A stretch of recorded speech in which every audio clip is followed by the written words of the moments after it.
I, for one, am really looking forward to hearing your talk. And actually, while we have been very focused in AI and machine learning, one of the students, so we at Sabudh also run some centers of excellence in our partner educational institutions, where a student specifically asked about, algorithmic geometry, and that kind of sparked my thought process that, it would be wonderful to broaden their horizons in that direction too, and my own.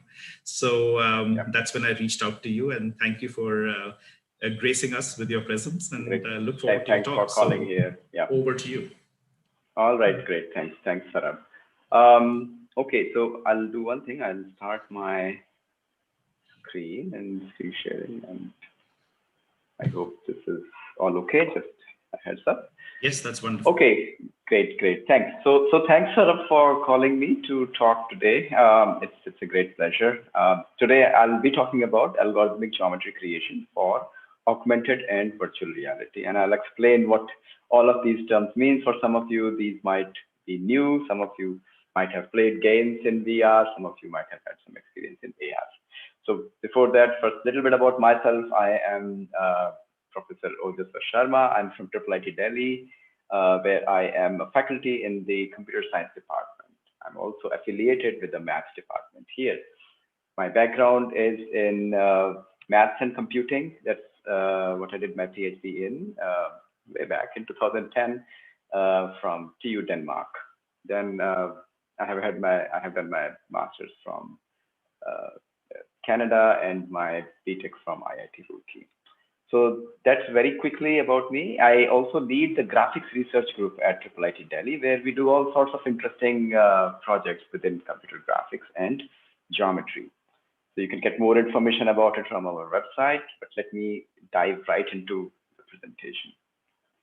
So what we're going to look in this presentation is what is geometry, why we need it, and what does geometry has for AR and VR. By the way, on this screen, you see this image at the top. This is a virtual 3D model of our old academic block, as we used to call it, as we call it now. And this is completely virtual and you can see that in the inset there's a real image of that. So this is the kind of stuff that we're talking about, is how do I create a digital replica of a real world geometry? Very, very useful in some of the fields, as I will explain next. All right, so this is what we do at the graphics research group. We have some expertise here in volume visualization, where we look at how do we visualize CT and MRI volumes. These are the imaging modalities which are used in medical science a lot. So if somebody goes to a doctor, the first thing the doctor says is for diagnosis is get an MRI done or a CT done, and then these are actually three-dimensional data. What you see, of course, is a one-dimensional, a two-dimensional image, but this data is really three-dimensional. So you could do a lot of three-dimensional processing with it. Then we are also trying to sort of, one interesting project that recently got published was, given an MRI image. Now you can see on the, I don't know, can you see my mouse cursor? Can somebody confirm? Sarab? Yes, we can. Yes.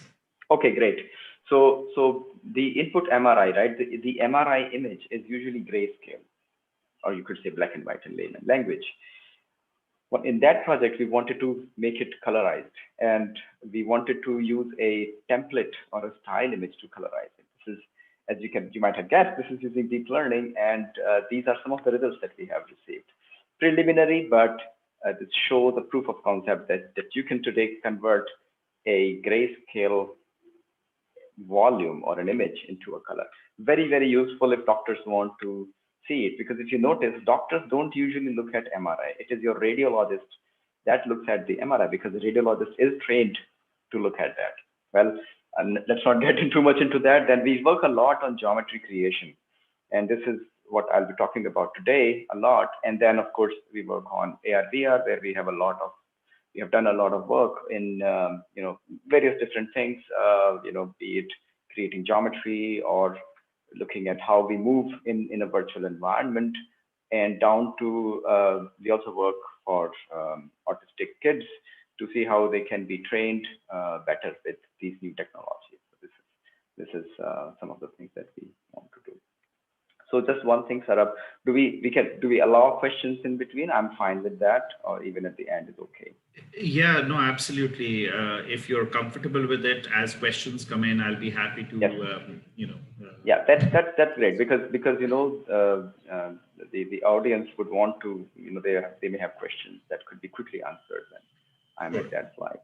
So That's all right. right, so that this is a little bit about our research group, and okay, so for today, we'll look at what is geometry and why create it. Many of us do not work with geometric data, even though in everyday life, we always deal with geometry. We always deal with shapes. We look at shapes, we touch shapes, and it's everywhere, right? So we'll see what is geometry. And by geometry here, I mean the digital form of geometry. That is, how do you express it, represent it, and store it inside a computer? And then why do we want to create it? Then we'll look at algorithmic geometry creation. How do we create it? Then I'm going to discuss 3 different problems. These are outcome of some of our previous and not so old research, and then quickly discuss next steps in that. And I hope with that, I would also motivate folks here to sort of, get interested in geometry and graphics. So let's start. So what is geometry? Geometry represents shapes in simple terms. That is, the objects around us, we want to represent them digitally. And as it is true for any signal, right? We know from signal processing that any signal has to be sampled before you want to digitally represent it, be it audio, or any vision-based signal, right? Be it images, right? You convert them to pixels first. Audio, you sample them at a certain bit rate before you compress it and encode it into an MP3 file. So similarly, geometric data also needs to be sampled, right? And similar rules of sampling apply to geometric data as well. There are fundamentally 3 representations of geometry. And please ask me questions if you have here. This is very, very fundamental at the 0 level. You may want to represent geometry in explicit form. What do I mean by explicit form is you represent geometry in terms of triangles. So if I have a shape, I convert that surface of the shape into a bunch of triangles. Like you can see it in this bunny example here. This is a very well-known bunny in the graphics community. It is known as the Stanford bunny. Because it comes from the Stanford University. The folks over there, it was early 80s or maybe 70s, they created this 3D model of the bunny. So you can see individual triangles on the surface of this bunny. This representation is called a triangle mesh, right? Now you could use anything else instead of triangle as well. You could use quadrilaterals, or you could use any polygons, right? The idea here is that these polygons, be it triangle or anything else, need to be tiled. That is, there are adjacent polygons that are joined by common sides, right? So for in this case, a triangle has exactly 3 other triangles attached to it, right? And there are various other things, that it's a closed surface and so on and so forth. The other explicit representation is a point cloud, for example. You can see here that there is this camel toy, and then there is this rider on it. This is a toy of my child that I scanned, I don't know, maybe 5-6 years back, and this is a point cloud. I can't zoom in here, but you could probably see if you see closely, it's a dotted. You can see a lot of dots here. There are no triangles here. That's also a very well-known representation. Not too useful, because the thing is, I get point clouds from sensors, and once I get point clouds, I convert it into a mesh, because a mesh is a more usable form, a more usable representation, right? But both of them are explicit representations. Explicit because my shape is explicitly defined. as triangles or points, right? And then there are also other forms possible here.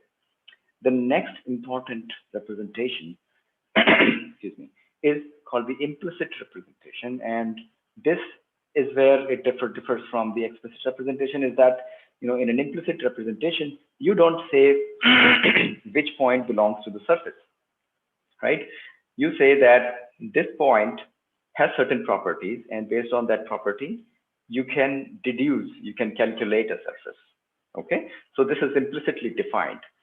Examples are, volumetric scalar fields. So, for example, the temperature in a room, right? Every point in the room has a certain temperature.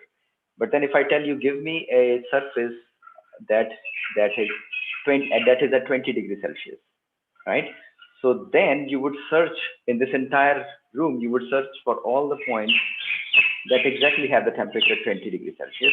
And then if you join those points, it would turn out to be a surface, right? So that's, an analogy of how you could calculate a surface stored as an implicit form. It's usually a scalar field. Sign distance fields are also an example of that. Let me not get into sign distance fields because, that's another 15-20 minutes to go into sign distance fields alone, right? So implicit fields, then parametric curves and surfaces. These are, these are convenient surfaces for us because, for example, a car designer company, right? The one who manufactures cars also designs it. So usually the car surfaces are made out of mathematical surfaces, right? Those could be spline surfaces or Bezier surfaces. And these surfaces are, of course, mathematically defined, and they are called parametric because they are defined in the form of a parameter. Simplest example that I can give is that of a sphere, right? I can define a sphere. I can parameterize a sphere in terms of theta and phi angles. One angle moving in the longitude direction, the other angle moving in the latitude direction. This looks like the Earth when you divide the Earth into latitudes and longitudes. So this forms the parametric representation of a sphere. Similarly, you could define parameters that could define any arbitrary surface, right? But the point here being that it's a mathematical surface, right? So we have equations here. So in the first case, we had no equations. The explicit form had no equations, only triangles or points. That's why it's called explicit. The second form had equations, but it is implicitly defined. So you would have to solve that equation in order to get the surface, right? In the third case, it's again a mathematical equation, but it's a parametric equation, so some parameter, right? I just wanted to give a very, very quick overview. So I know that some folks may have questions, but please feel free to ask questions. And if it is to be quickly answered, I will answer it. Okay. Anyway, so I'll go ahead and why do we want to create geometry in the first place? Well, those who play games would know that today games have come a long way, and very, very complicated geometry scenes you would see in games. So this is a screenshot from a Crysis 3 game, which uses the Cry engine at the back end. Some of you might know that. And the visual quality of games have increased tremendously thanks to the advancements in GPU computing. So video games need a lot of geometry, and you would be surprised that big video games companies have teams dedicated to create this geometry known as assets, right? They call it assets, and there are dedicated artists who create 3D geometry by hand. Those are artists, right? So there is no automatic geometry. Well, little bit, but most of the geometry is created with help of artists. And I'll tell you what games have started to do today is using photogrammetry, and that comes in the next slide. I'll tell you what photogrammetry is. And I think this also relates to one of the questions that Sarab had asked previously about, how do we create geometry from photographs? Okay, we'll talk about that in a moment. Then movies are a big consumer of geometry. This is a shot from from which movie? This is, I think, I forgot the name of the movie. Life of Pi. Life of Pi. Great, thanks. So this is a shot from Life of Pi, and there's a tiger in that movie. You could see the mesh of the tiger in this shot, and it's all digitally created. Okay, there is this whole pipeline of the VFX pipeline in movie making, and that makes extensive use of geometry. So again, a lot of artists spend days and nights creating geometry for it. Then, of course, in the scientific domains, the CAD/CAM industry, the field of CAD/CAM, computer-aided design and computer-aided manufacturing uses a lot of geometry. For example, this is an image of an engine. Medical science uses geometry, and then eventually now mixed reality, that is AR and VR, also requires a lot of geometry. And this is where my research falls into, is to how to create geometry for mixed reality. In this particular screenshot, you would see I think it's a demo of the HoloLens, Microsoft HoloLens, where you see that the person standing in this image has his avatar standing in front of him. So they're capturing they're capturing him and then also displaying him in real time, which is one of the latest problems that folks are working on, right? So these are just a few uses of geometry. There are many more uses of geometry. For example, in scientific simulations also we require a lot of geometry, but those are specialized ones.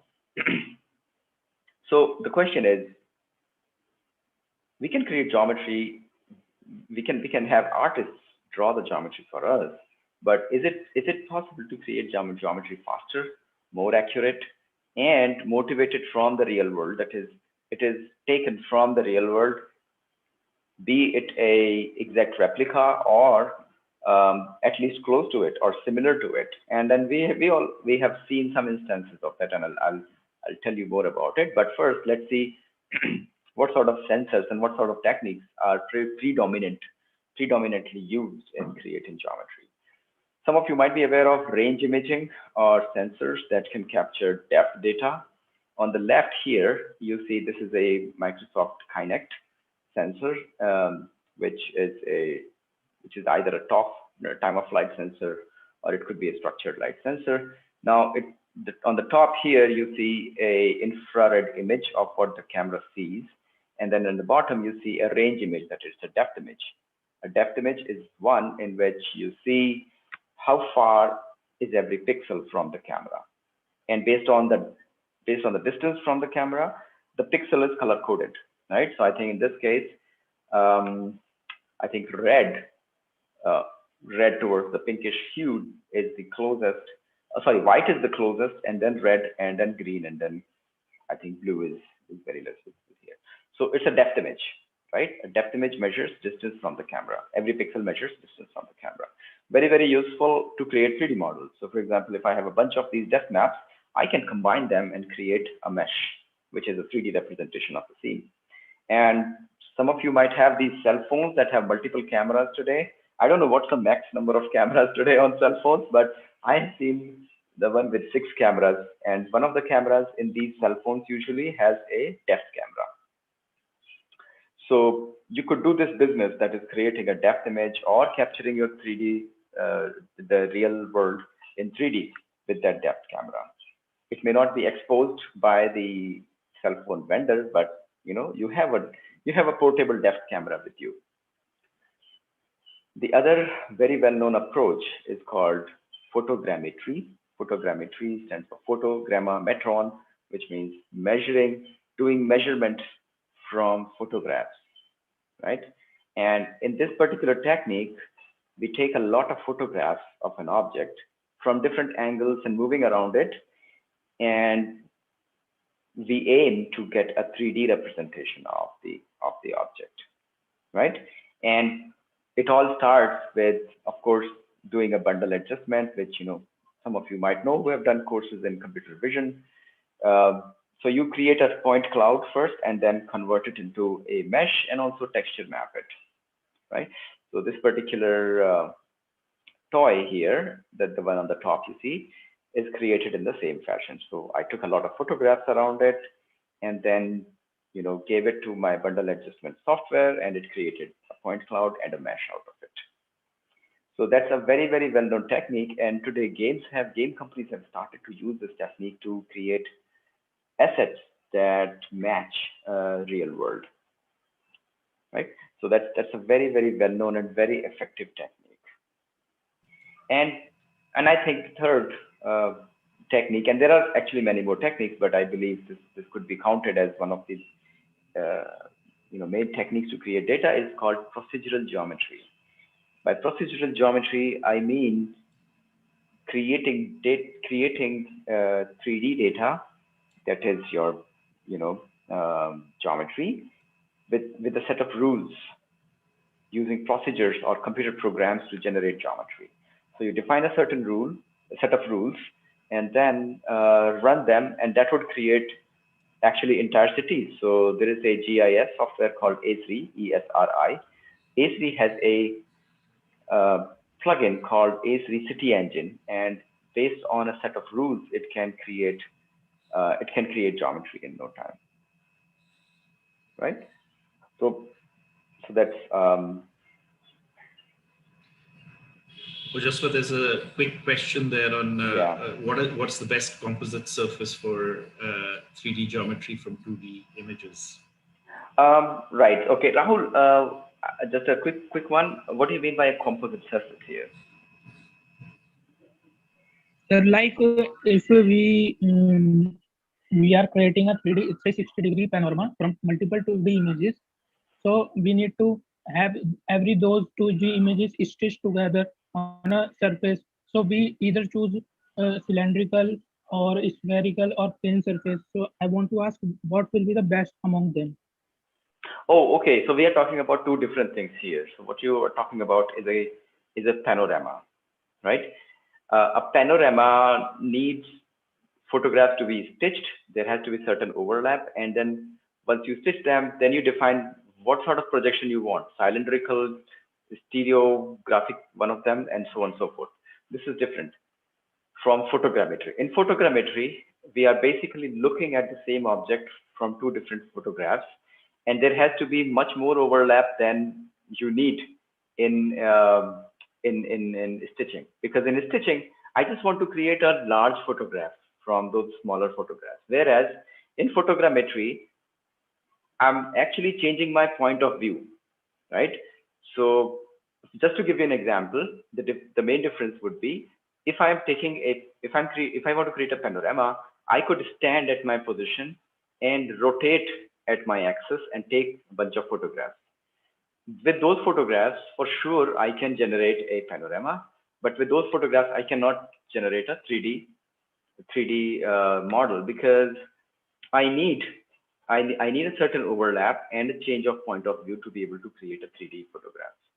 A 3D geometry. So these two are different things.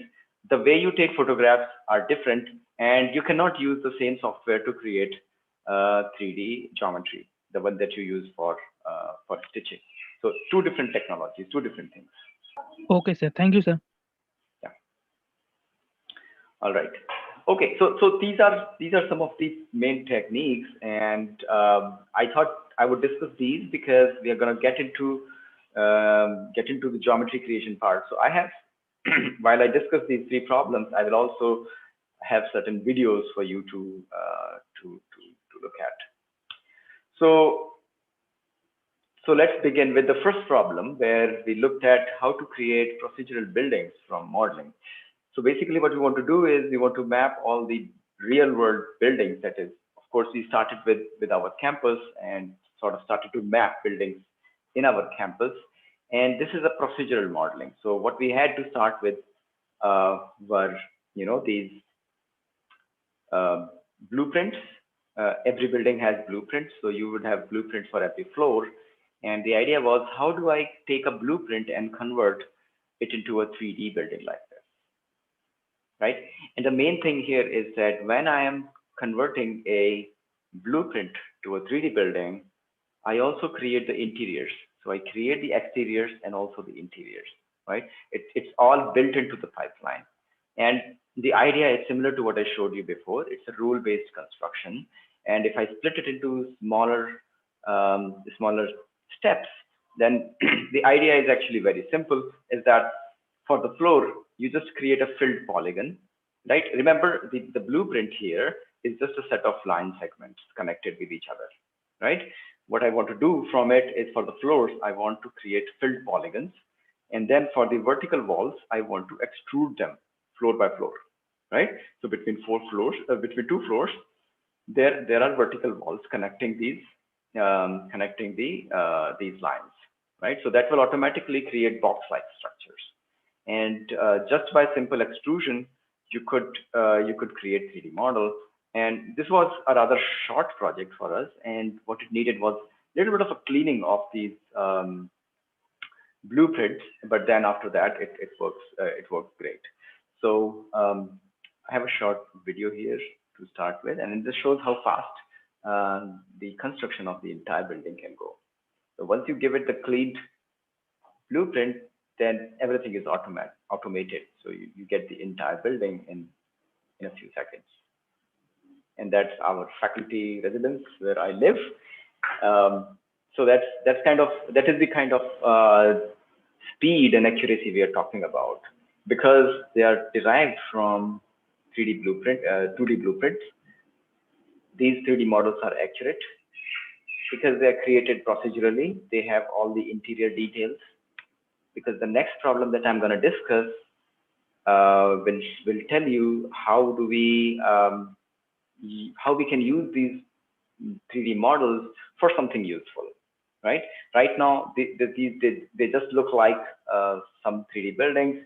Maybe not very interesting from outside, because you could see that we didn't create a lot of there are no fancy stuff here. So for example, some of the things might be missing, like windows and doors are missing from here. The top roof might be missing as well, but that's probably because that was not part of the script. But that's not so difficult to add either. But windows definitely are missing because we didn't do the windows that time. And of course, one main thing which is missing from here is the texture, right? The actual building would look different because it has a different brick type, or there could be something painted on it. All those texture details are absent from it, right?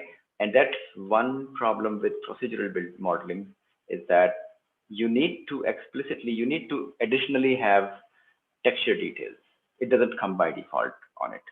Comparing it with photogrammetry gives you very nice texture details, but there are no interior details, right? So photogrammetry is like draping a cloth on top of a building, and then there are no interior details, but it very well captures the exterior, and it has a very high quality texture detail on it. We'll see that in one of my problems that I will discuss here. But these are the buildings that we created.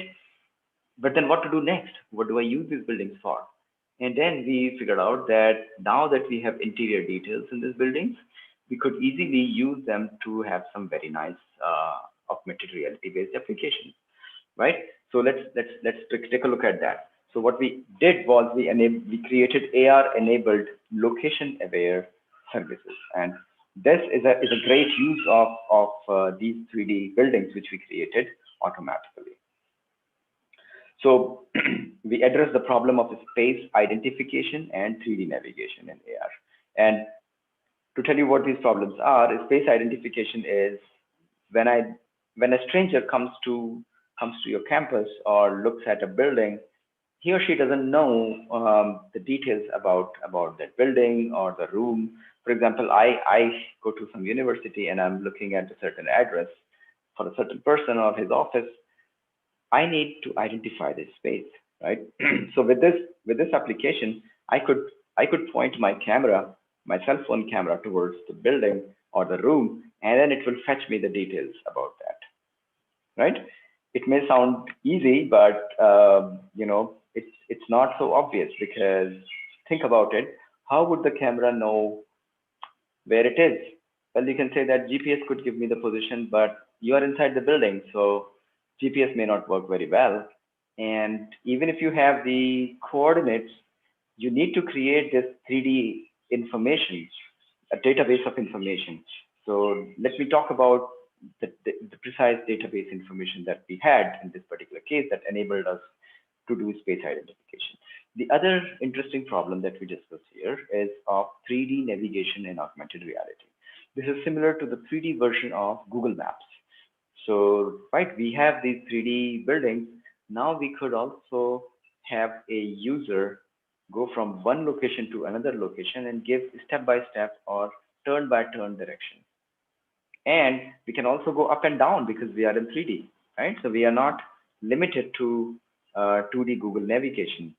Now, some of you might have seen in big malls in India and even outside, Google has mapped interiors of those buildings. But it is still not full 3D. I would call it 2.5D because it will tell you which floor I am at, because it uses the Wi-Fi routers of that building to figure your location out, which floor at least you are at. And it does so very cleverly, but then it can't give you full turn-by-turn directions in 3D.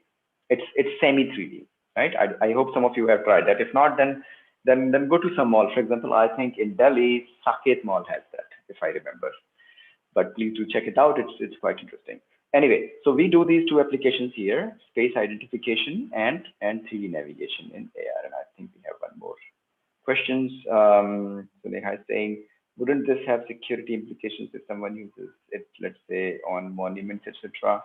Well, yeah, there could be. So I leave it to the security guys to sort of look at the security aspects. But you wouldn't use it for monuments of importance, I believe, right?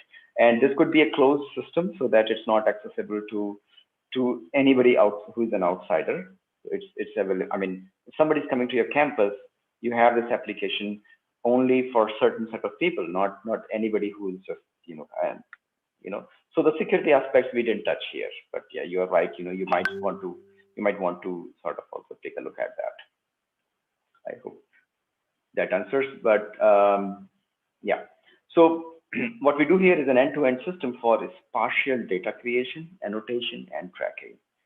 And there are three primary components in this system. Creating procedural 3D models, which I already showed you how to do. Then indoor positioning, because inside buildings, GPS may not be available. So we needed to do indoor positioning, and that's a pretty hard part to do. And then a lot of geometry processing is needed. This is where the geometry databases also come in, right? So that's the overall architecture. And without going further into it, I would just tell you that there are two parts of this entire application. There's a client side and there's a server side.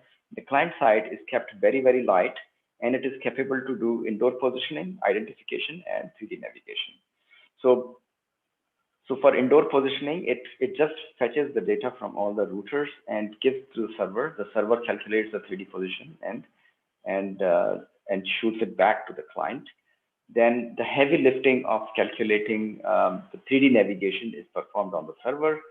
Then for identification here in the middle, the identification is also requires ray geometry intersection, which I'll talk to you in a bit.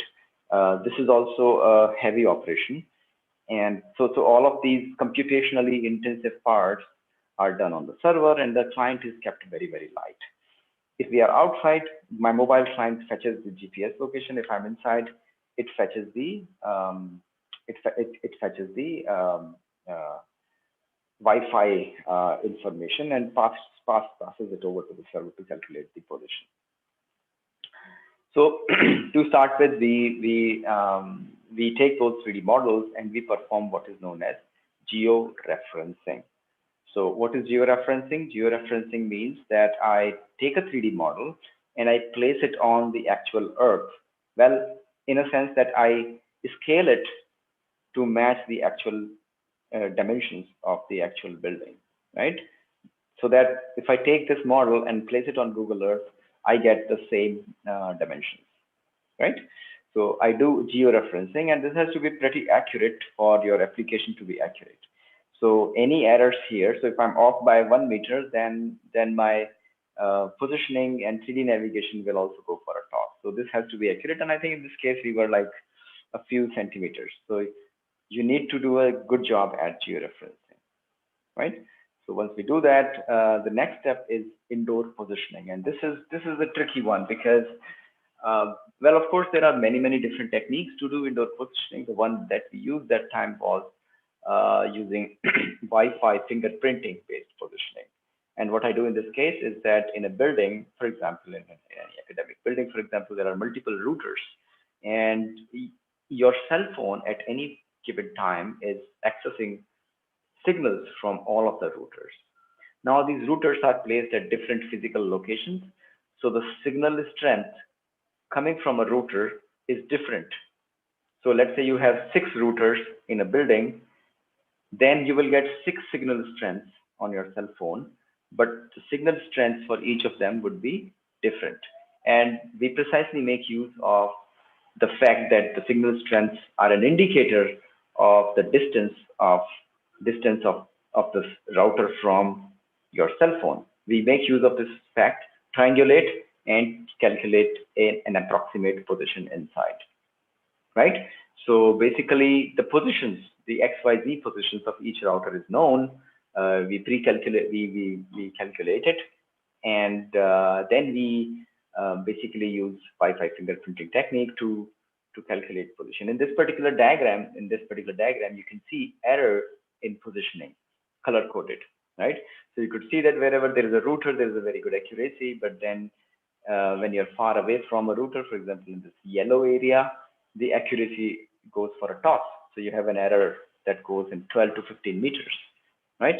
So, but the average accuracy we had was about 4 to 8 meters, which is sort of the same accuracy that you get in a off-the-shelf GPS, right? So if you go outside with your cell phone, this is what the accuracy that you get. So we do that, and one caveat here is the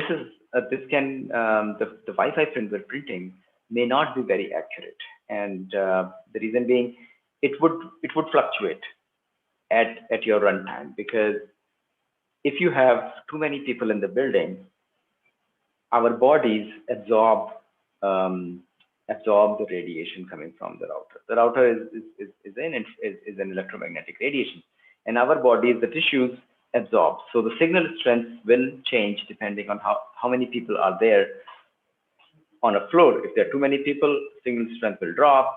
Very few people, signal strength will go up.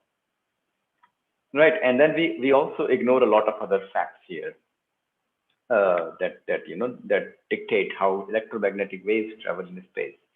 Right, so we assume here a very simplistic model that electromagnetic waves are going out of a source, which is router, and it goes out in all directions in the same fashion, and then there is very minimal reflectances or interference, right?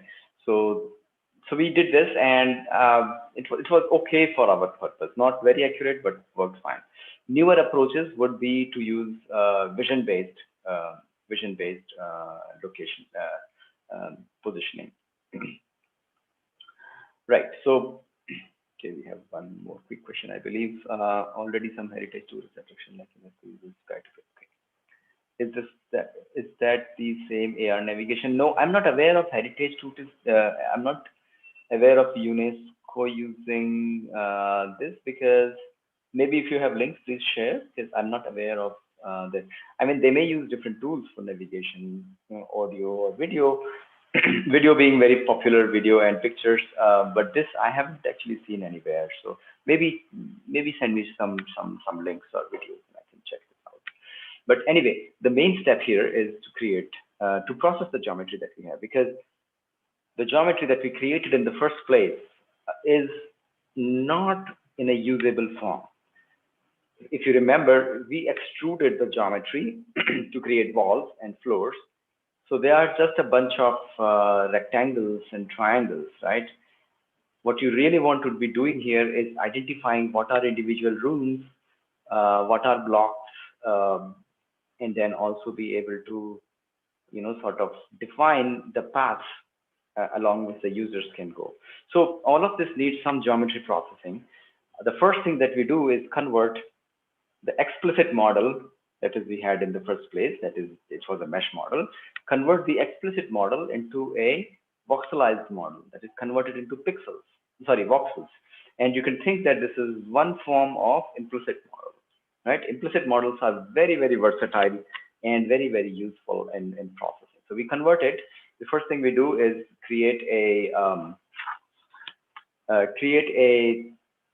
shell-like voxel model. So in this top left image, it's hollow. There is nothing inside. So there are just voxels outside. So you can think that there are a lot of bricks on the outside. And once I have this outside bricks, it's like a shell. I can calculate what is inside, right? It's just a matter of filling it with voxels, right?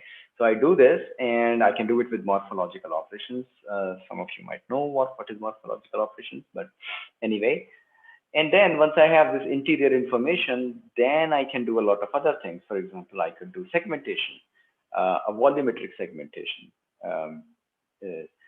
In that case, I get a single ID or a single segmentation class for every room, right?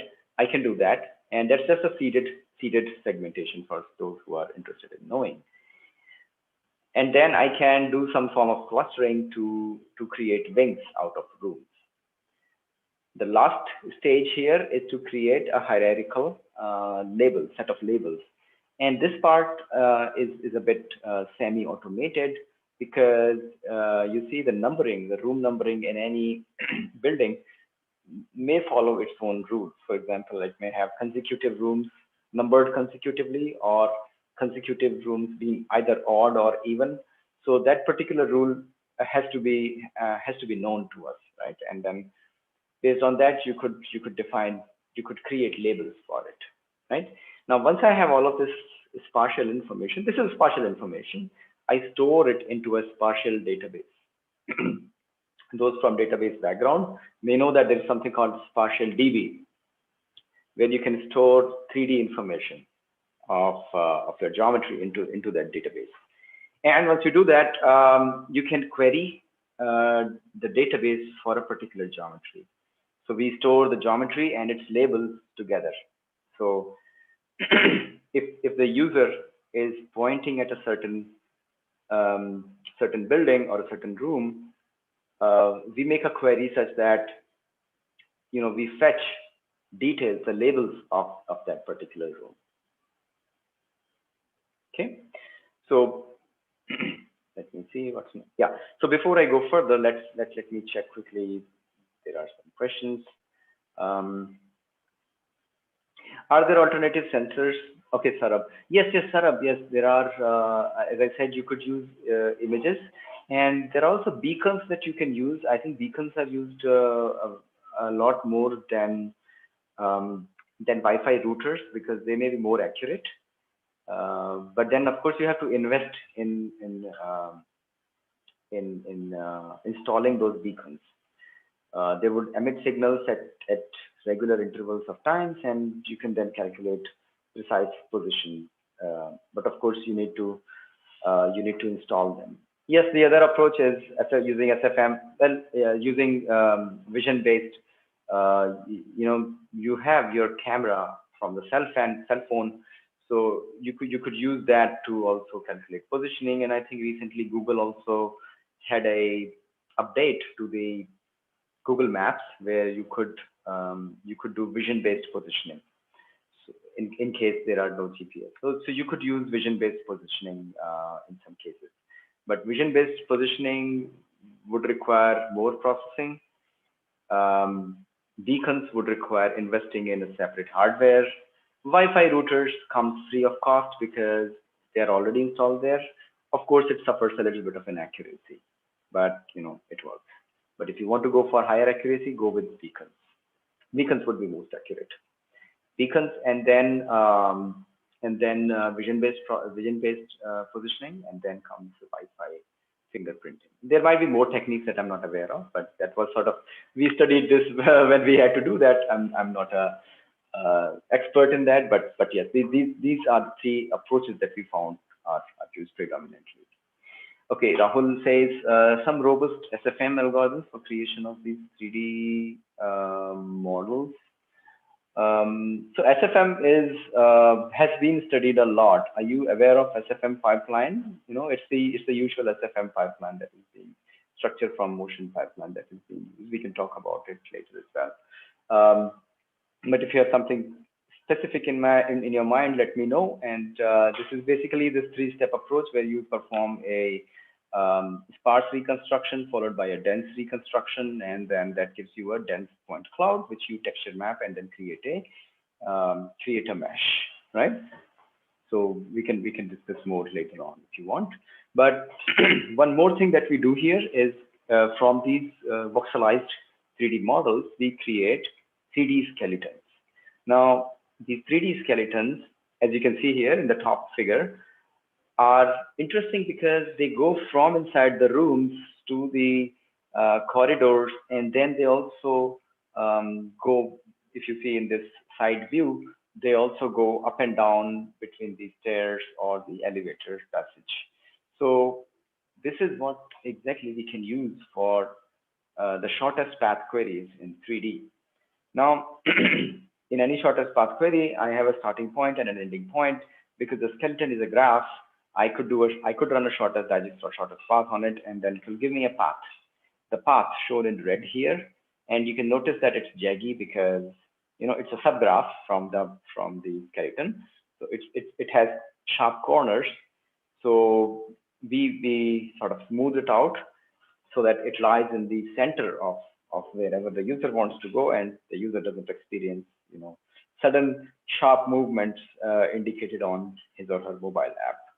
And then we display it on the on the Google Map as well. You could use the Google Map API to do that for a 2D view to sort of show the user that these are the starting and ending points, and this is the path. But then the actual listing happens in 3D. Excuse me. So some of the results here, and these are identification results. You could see that in these screenshots. Notice that there is a small crosshair. Do you see here? There's a red one, a crosshair in the center of the screen, and this is the point at which we want to identify the building, right, or the room. So it works outdoors, of course. The two examples above are from outdoors, and then indoors, it works indoors as well. And this is the information that it shows. So for example, building, academic block, 5th floor, B-wing, faculty lounge, right? This is a description of the building. You could add more information like whose office it is, phone number, email address if you want to, but that we didn't do that time. Maybe that there are security concerns as well. Now I understand that. All right. So I have a short video here for you to see. This is the identification video. Please take a note of the red cross arrow. This is what we are displaying information of.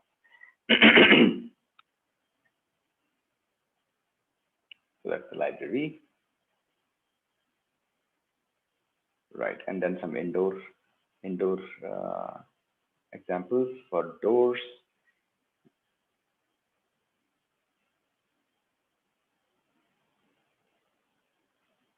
Right.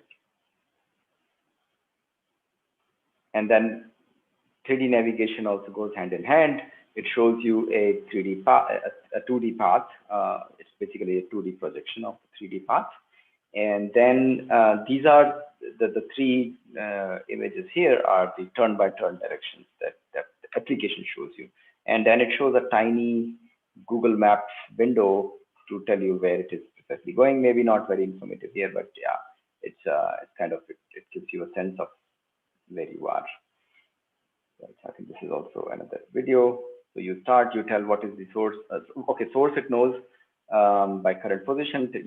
You tell the destination. It shows you this kind of graph, and then you can start the navigation.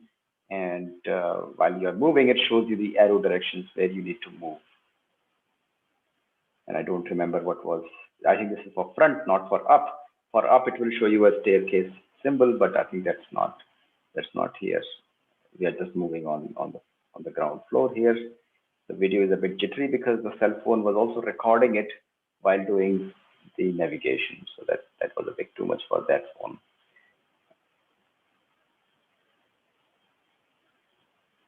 Right.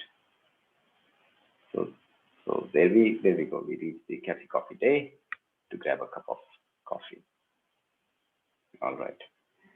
So that's about the 3D navigation. So any quick questions before we move further? Then I can discuss the last problem for today.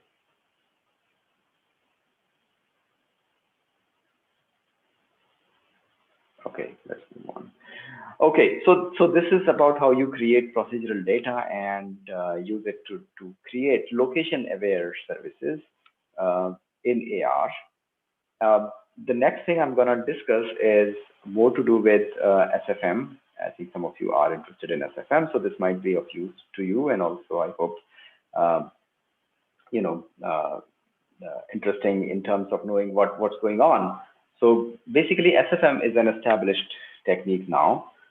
The algorithms are well defined. The idea here is that if I take two photographs of an object from different point of views, such that these photographs have a lot of overlap, then for all the pixels that are seen in both the photographs, I can calculate the relative 3D position of those pixels. Right? In technical terms, these two photographs have to have parallax between them. And the idea is very simple. The idea is motivated from stereo vision. And see, all of us have two eyes, and these eyes are in a plane, and they are separated by a certain distance, right? Now, this allows us to have a slight difference in the two images that we see from our eyes. So if you close one of the eyes, you would see that the left image is slightly shifted from the right image, right? And this difference is called parallax. And what happens after that is magic.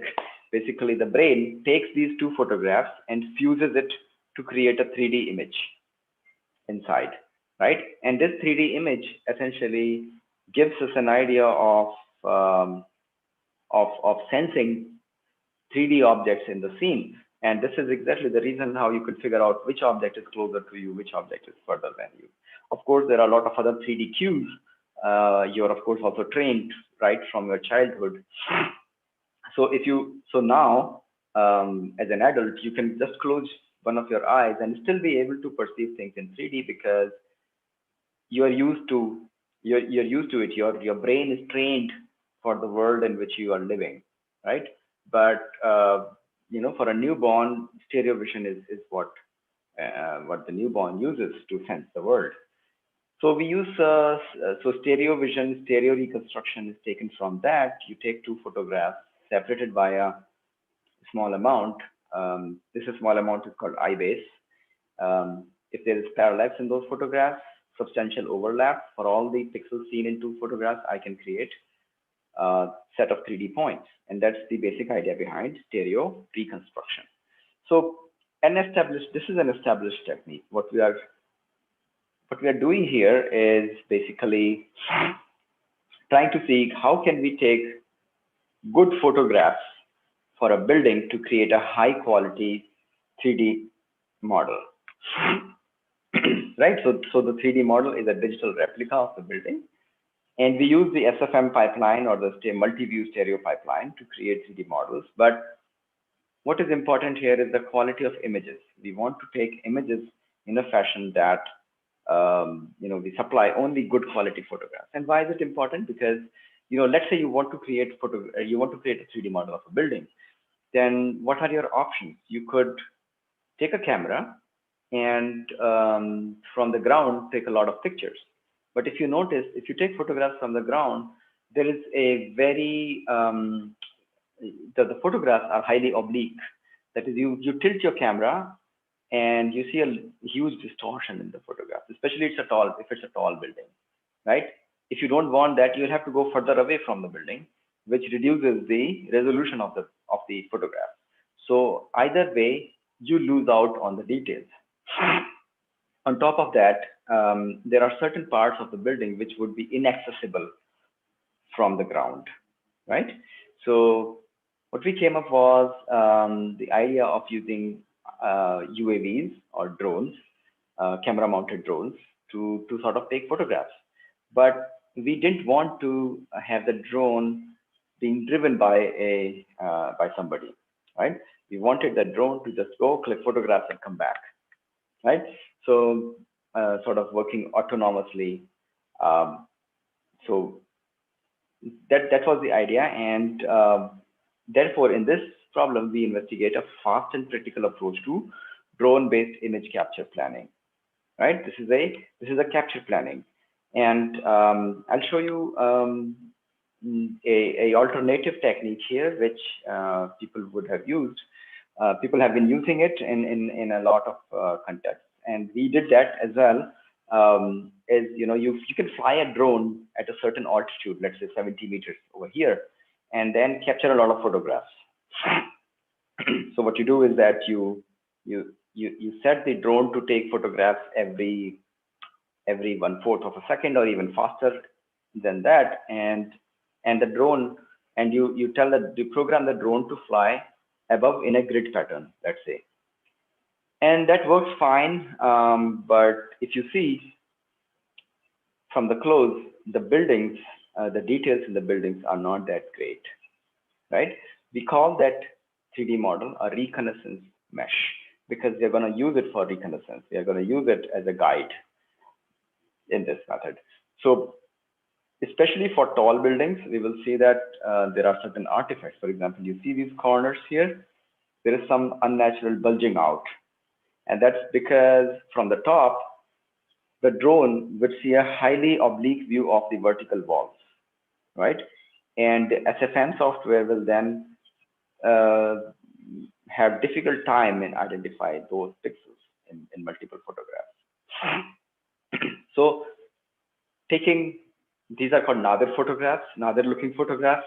Nadir looking photographs may not be good to capture vertical walls, right? So that's why a drone-based imagery, I can then maneuver the camera anywhere I want. But the big question is, where should the drone go and take photographs? What should be the camera angle? Where should the drone be looking at? Right? So these are the questions we want to answer to get good photographs, because good photographs is all that required to create a good 3D model. Okay, so this is what we do. We create a reconnaissance mesh by flying the drone in a grid fashion at a certain altitude, take a lot of photographs, and then create a big mesh of the entire. We did it for the entire campus. So we have around, I think, 2 to 3 gigabytes of low, I would call it low resolution, because the details are less than that. But that map is useful because it sort of tells you that these are the obstacles, or these are the buildings in this area.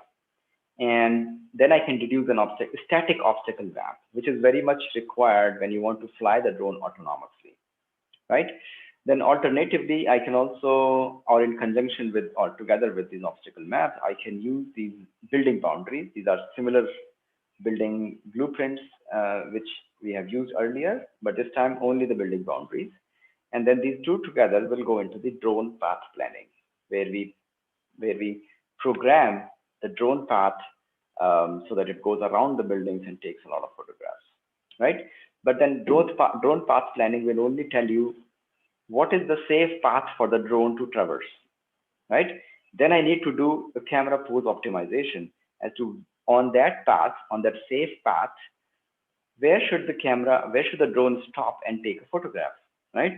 So as an illustration, you see here that around this building, there is a path, and then there are certain dots on this path. So these are the dots are where the drone would stop and take photographs, right? And then perform the image acquisition, fly the drone, feed those waypoints, and it will go around and take photographs. As simple as it sounds, it's not. I'll tell you what sort of difficulties we faced in that. But then at the end of the day, you get a bunch of photographs, and then you feed that to the multi-view reconstruction pipeline. And I believe we use some open source implementation of both sparse and dense reconstruction at that time. And we get a high quality mesh. And I'll be showing you both the reconnaissance comparison between the reconnaissance and the high quality mesh going forward. So that's my reconnaissance mesh. I start with this. So I'll play this short video.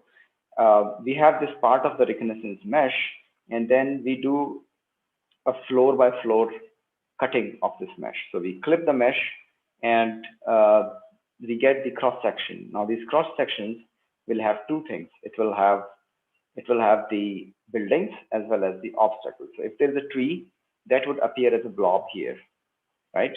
Now remember, I also had these blueprints. So the blueprints will match with the building, but the trees will not match with the building, with the blueprint, right? So I would figure it out that those are the obstacles, and these are the buildings, right?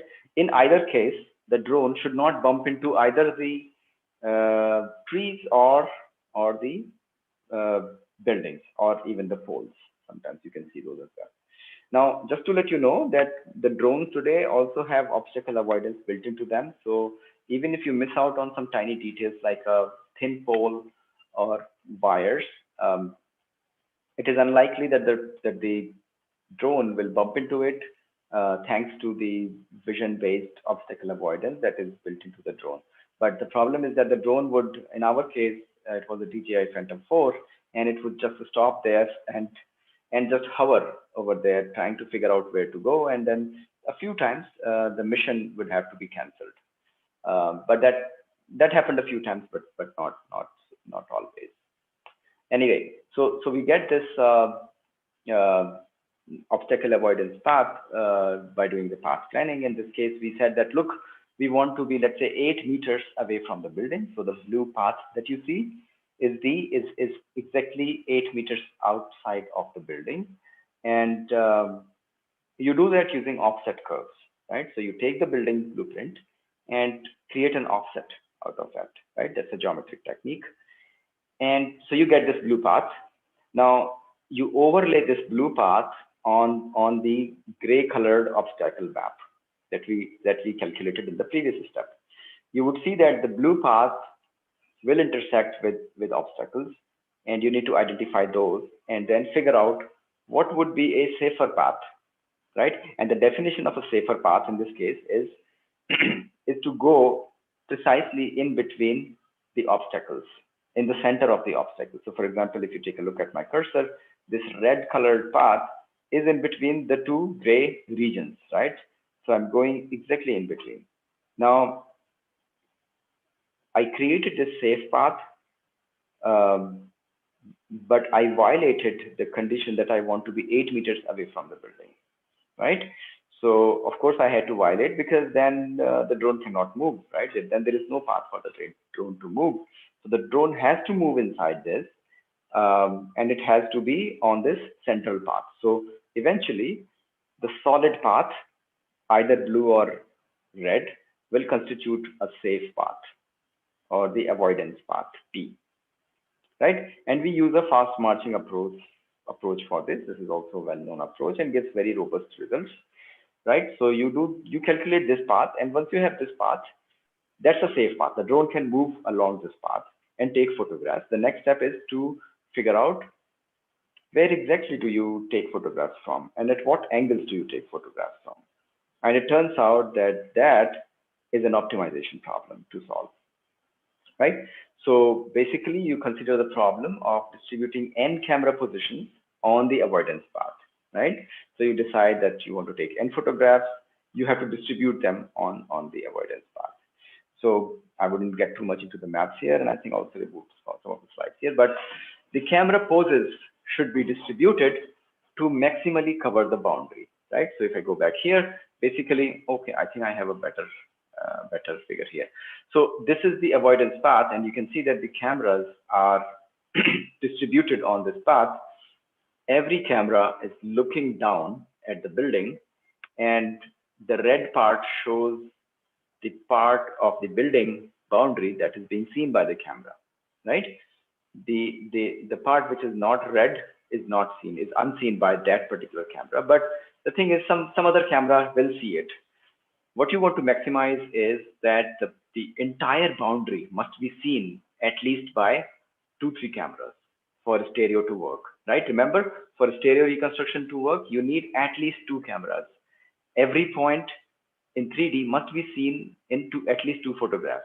If you don't have that, you cannot recover that 3D point, right? So in this case, we want that we have a lot of cameras on the path. We want at least 3, just to add redundancy. We said at least 3 cameras are needed, must see every point on the boundary. So we define a visibility function that returns a subset of this range, right? So every camera returns a range of what it is seeing on the building surface, right? So in this case, there are 2 ranges, T1, T2, and T3, T4. Okay, so every camera will see a set of ranges, and then we just need to mathematically combine these ranges and figure out what we are, if there are multiple, at least 3 cameras taking a look at every point on the boundary, right? And this turns out to be an optimization problem because you need to distribute these points along the boundary. Of course, a very simple method is to uniformly distribute these points. You have endpoints, you have a certain length of the avoidance path. You could distribute them uniformly, but it turns out that if you do that, some parts of the building are not guaranteed to be seen, right? So you need to optimize this visibility function. And those who are curious here, I'll show you how the visibility function looks like. So this is a flattened view of the visibility function. You have the visibility as a T range. So for the time being, forget about the color coding, but you have, think of this single stripe, right? On the y-axis, you have cameras. So every row in this diagram, every row is a set of ranges, right? And that's how it looks like. And sometimes you could see that a row may have multiple ranges, and that's precisely because a camera can see multiple parts of the same building, and these ranges could be disconnected. For example, in this case, you have this concavity, so the camera will not be able to see that. And the color coding is basically the cosine of the angle of the camera's normal. See, this is the camera normal, right? The camera is looking down at the surface. How much is the cosine of the angle at every point? So for example, at this point, the angle is the highest. At the T1 point, the angle is the highest. So I think it is colored in dark blue. And the close to the normal you're looking at the building, the yellower it is, right? So essentially what we want is, we basically want to go through the yellow parts of this visibility function. Don't worry if you don't understand that.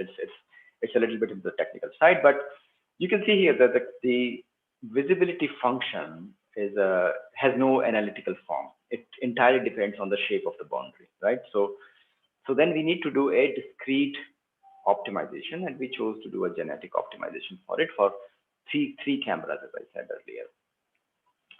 And this is how our camera distribution turned out to be. We have a bunch of cameras distributed along, and you can see that it's not uniform, right? And the color coding here, I believe, is that the red parts are seen by 3 cameras, the blue parts are seen by at least 2 cameras, and the green parts are seen at least by 1 camera. And this probably may not be the final one, because I see that there is a bunch of green parts here. So we probably wouldn't have stopped there, but this is just for illustration. So we did this optimization, and the roof. So we did it for every floor of the building, and we got these cameras. In this figure, you can see a bunch of cameras distributed around the building. For the roof, we did a uniform sampling, just like a Navis view, because the roof is more or less flat. So that worked out quite well here. So, and even in that, we optimize a little bit by sort of saying that, look, we closely go as per the shape of the roof or the shape of the building. So it's not entirely a rectangular part that we are scanning, but more of, flying close to the shape of the building as seen from the top. So that's my configuration, and once I have that, I'm ready to fly, right? So I think I should have some videos as well. Right. So coming back to the results, this is a close-up view between the Nadir and our approach. You can see how the quality of the 3D models have improved. We also, right, so these are some close-ups. You could see here the Nadir view versus ours. We get almost photorealistic buildings because of very high resolution images, because we could go very close to the building. Whereas in Nadir, I'm 70 meters away, right? So 70 meters versus 8 meters, right? There's a big difference. And right, so basically, and of course at the top, the roof, you can see that even though in the Nadir mode, the camera could look vertically down, it still has problems in discerning certain details, and that's because 70 meters is a very is a long distance, and a lot of details can get lost at that distance. So that's this one, and I want to show this video to you guys, but maybe if there are any quick questions, we can look at those now. Okay, so anyway, but you can ask me questions while the video is playing, because there is no audio in here. So we start flying the drone, and if you look, I'll pause here a bit, and you can see that there is this inset. This was interesting because we wanted to sort of videograph our drone from another drone, because we could not videograph it from the ground because the drone would move all around. So we had another drone which was manually controlled that was sort of trying to videograph our drone, and you can see that in the inset image here.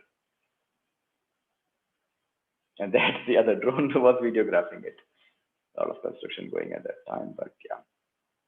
So you could see that the drone goes there at the spot, rotates the camera, stops there, rotates the camera, takes a photograph, and then moves on.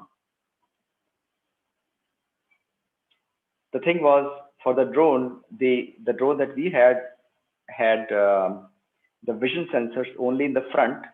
So we had to, every time we would want to take photograph, we would have to rotate the drone back in the direction it was moving, so that the vision sensors are always active along the path the drone was moving. So that consumed a bit extra time, but other than that, it worked quite well.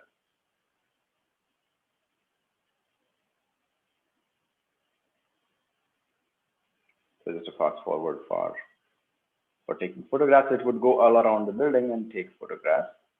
And so this is our IIITD campus in phase 2 construction at that point of time. Well, almost over, but we did face some problems due to construction as well, because there were a lot of structures around, temporary structures, where the drone could not move. Okay, so the comparison, this is another building reconstructed from the top photograph, and so we'll go closer to it to show you the details it has. Right, so you can see that there is a lot of noise when it comes to the structures. From a distance they look fine, but close-up is not as good. And this is the close-up view.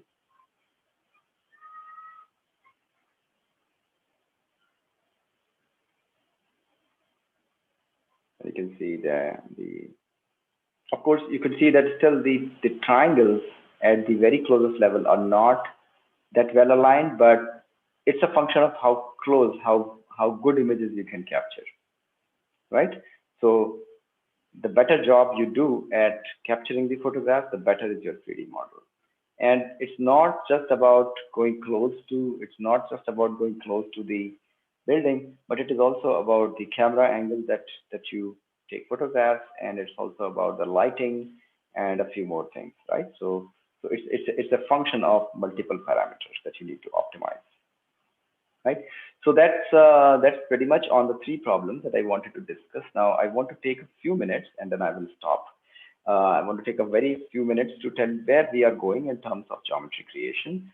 And I see two primary directions here. One is some of you might be in AI and deep learning.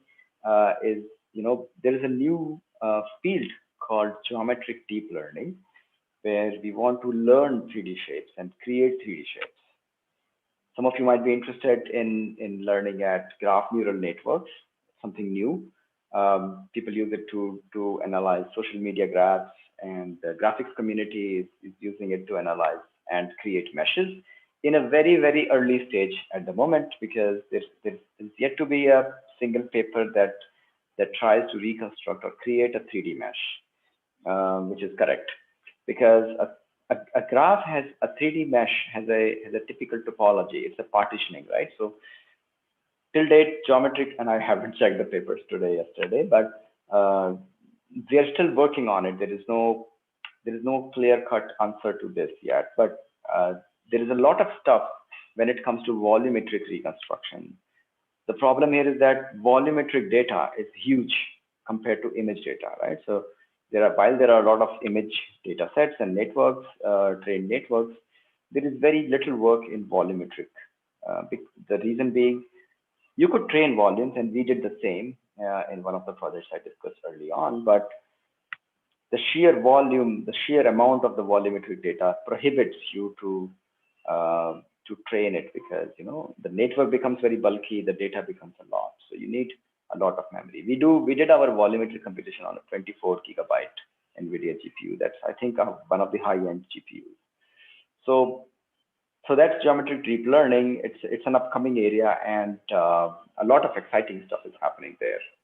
And sir, one question, sir. What was the quality when you did it with volumetric reconstruction?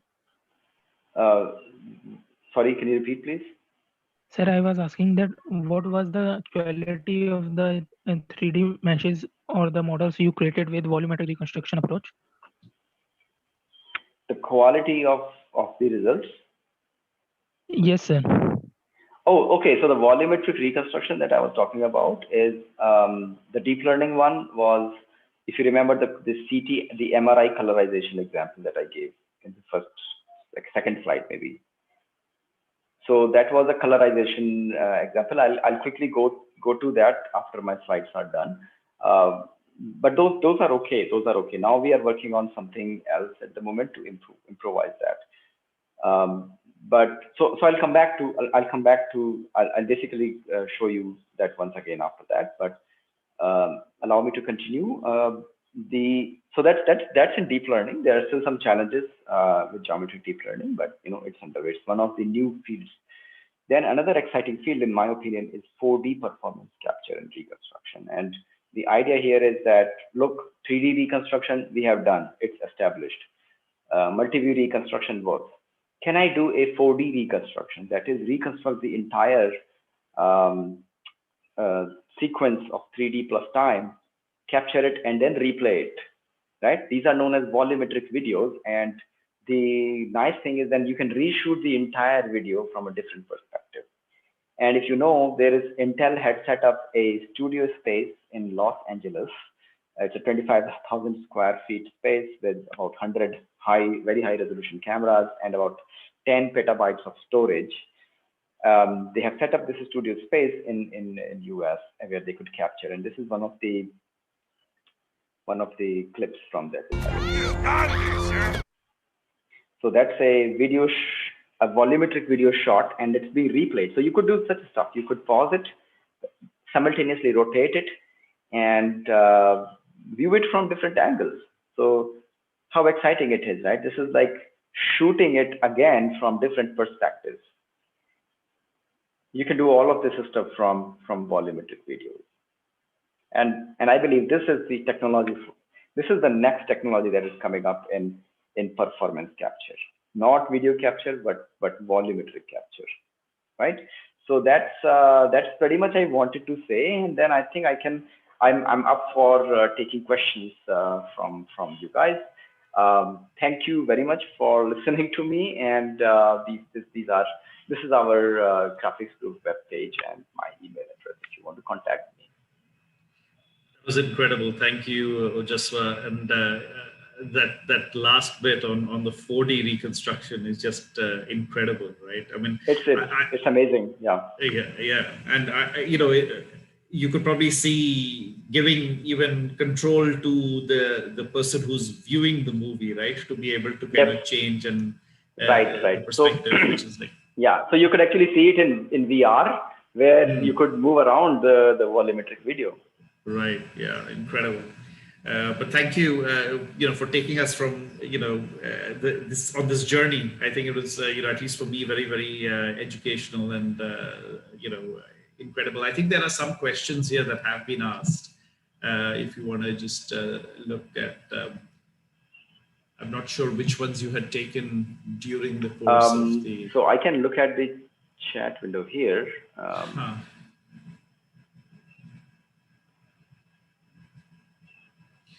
So I think, was it Santosh's question? Right. So I can,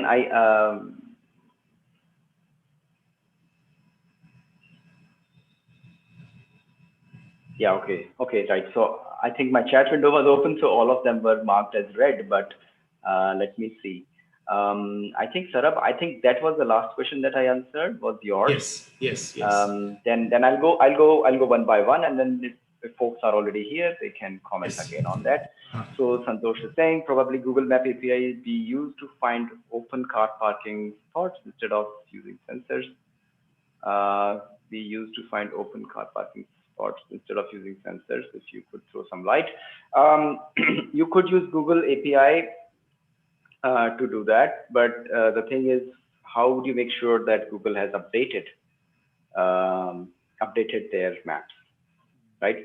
For example, in our case, a lot of changes went through during the construction, but Google may not update it that soon. Google may update it once a while. And the way Google updates it, in my opinion, is that they look at the satellite image and then they either crowdsource or they have their own folks that are manually labeling the car slots or the maps, basically, right? So that could be done, yes. But of course, we are not guaranteed that it is updated. Whereas I could just, one afternoon, I could fly the drone and it would take a few hours to construct the 3D model. I think that's much faster for me to do that. I hope that answers your question.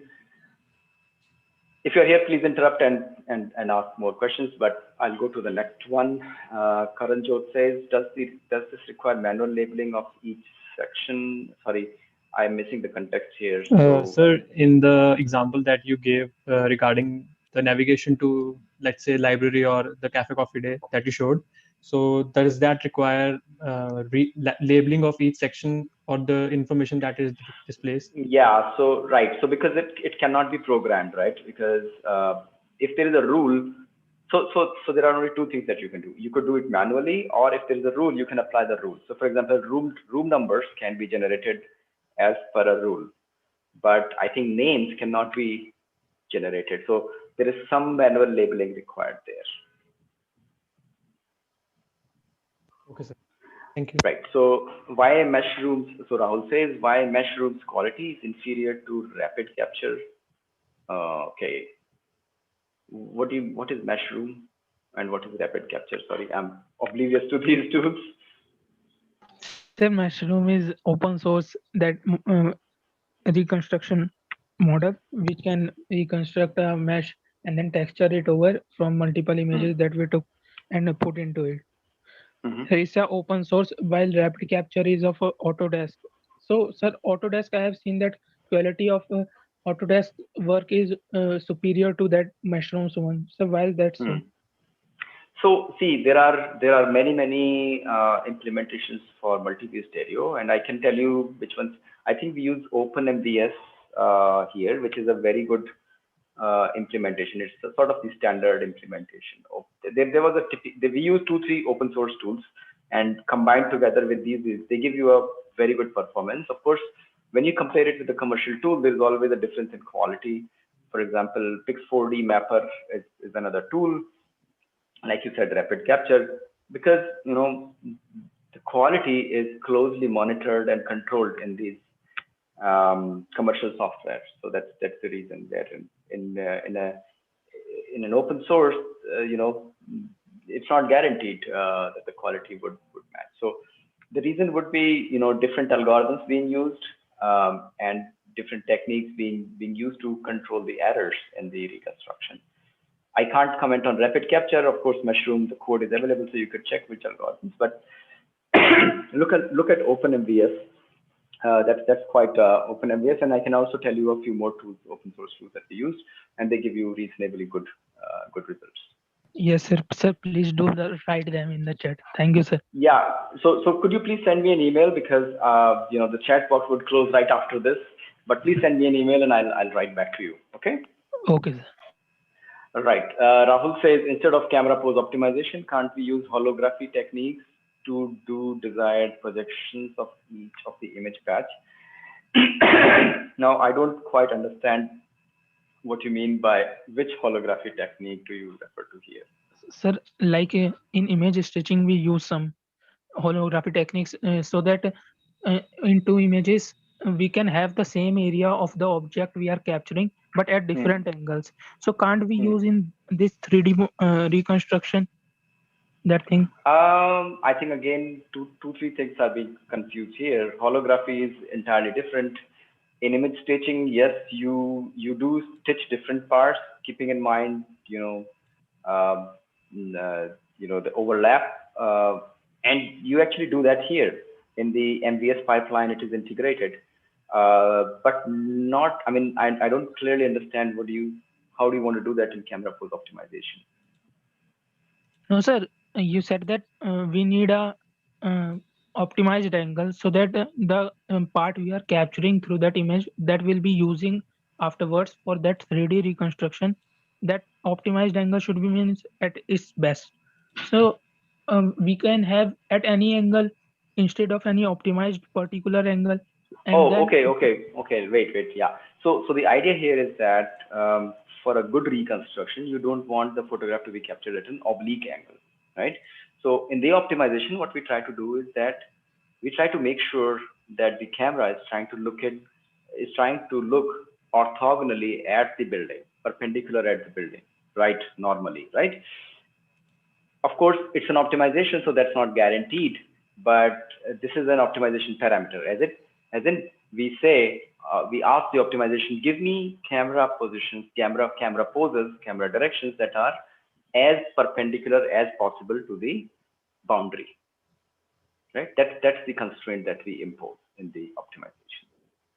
All right, Sarab, the next question is from you. What about the height at which the photographs are taken? Do we need to take photographs at multiple heights too? So yes, in this particular method, we did take photographs at multiple heights. Basically, it depends on the angle of the camera. So the camera will have a viewing angle, the vertical viewing angle, and that determines how many such steps I need, right? Because I need a certain overlap between two photographs. So if that overlap is 70%, so I have one camera here, and then I have one camera at the top. So between these two cameras, they have to be a 70% overlap, and that determines how many floors you need to take. It may not be the floor of the building, but how many heights you need to take. And with obstructions coming in the way, for example, I mean, what do you do then? I mean, you may have certain parts of right. Right. So this the heights you figure out based on the building height, basically, right? You just need the height of the building, right? Sure. To calculate how many. But now, at any height, you may have obstacles. Let's say you have multiple trees, right? So for that precisely we calculate the obstacle-free path. Now you may argue that in some cases you may not get an obstacle-free path, but in that case we can't do anything. But if there is a passage between the tree and the building, and let's say it's let's say 4 to 5 meters, there is a chance that the drone can go through this passage without too much of a hassle. But of course, if there's no gap between the tree and the building, the drone cannot go in. So in that case, you have to break the path. Right, you break the path and then you take it in breaks. But we didn't do the breaking of the path, but that could be done as well.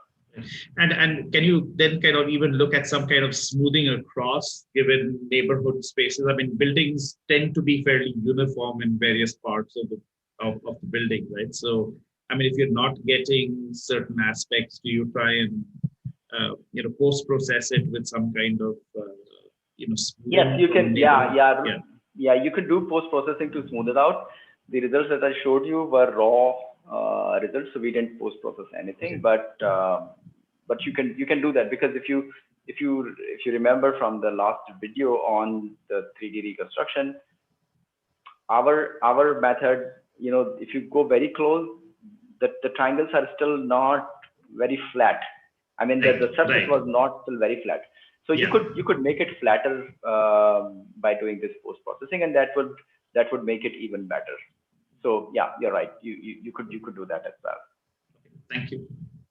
So right. So Rahul, another question from you. Nadir was also lacking texture. Why is that? So Nadir would lack texture because you see you are at a very the drone is at a very high point. So whatever information is captured from that height is registered in the images. If parts of the textures are not registered in the image, then you cannot recover it. It's signal processing, right? If you do not sample the signal, it's hard to recover it, right? So it is very much possible that in other images, some textures would be not available. And this is true primarily on the vertical walls, because vertical walls suffer a lot in another reconstruction, right? Right. So, okay. So we have a question from Naman. Sometimes the building is upon a land that is quite asymmetrical. Okay, the land is asymmetrical. How to work on precision while analyzing in order to reduce the errors to least? Okay, what do you mean by asymmetry? I mean, there is no assumption of symmetry here. It will work in any case. I mean, can you elaborate? What problem do you think there might be with asymmetry? Naman, do you want to unmute and ask Good to afternoon. clarify your question? Yes, so, sir, I meant if we are looking at already constructed building that are on not the, for example, let's say the land is not exactly a square, rectangle, or quadrilateral, or any other shape, but we have to analyze in order to build more buildings to create campus for maximum utilization of land. How to analyze how to analyze in such construction in a 3D way? So first thing is that, okay, I'm no expert in that, but most of the land pieces that you get for construction, you know, the chances are, especially in a place like Delhi, that they would be asymmetrical, highly irregular. Our own campus is on a very weird shape, piece of land, but that's again an optimization problem. How you would want to optimize it to place the building, but see, this is not really, I don't see it as a 3D optimization problem. I don't know, unless you have a specific use case of that, because most of the buildings are I would say tubular, right? As in they extrude up. So they have these parallel vertical walls, right? So they are tubular vertical buildings. So only the footprint of those buildings would be sufficient for you to optimize on a piece of land, because the piece of land is flat and the buildings are just vertical tubes. So you just need the footprint. The footprint could be anything for the building, right? And our campus has some of the weird buildings, so of various shapes, not weird in the bad sense, but so you just need to optimize. You just need to look at how do you optimize how much empty free space you need for parks and so on and so forth. But to me, it looks more like a 2D optimization problem, not a 3D optimization problem. Because in a typical building, you will not have overhangs, a huge overhangs, because structurally that would not be feasible, right? Unless you're talking about some specialized 3D use case here. It looks to me like a 2D optimization problem. Brilliant. Ojaswa, I think we've kept you longer than we were expecting, or you were No, expecting. it's So, been great. and there are at least 2 or 3 projects that we've been involved in where I think we could do with your expertise. So I will be connecting with you offline to discuss those. I'll look forward to that. Yeah. Great. Yeah. So, and thank you again. And I hope that, this is the start of a long relationship with you, where we get to do some interesting research projects too. So thank you again. Wonderful. Yeah. Thanks to you, and thanks guys for showing up. It's been great to talk to you. Okay, thanks. All right. Take care. Take care. Bye.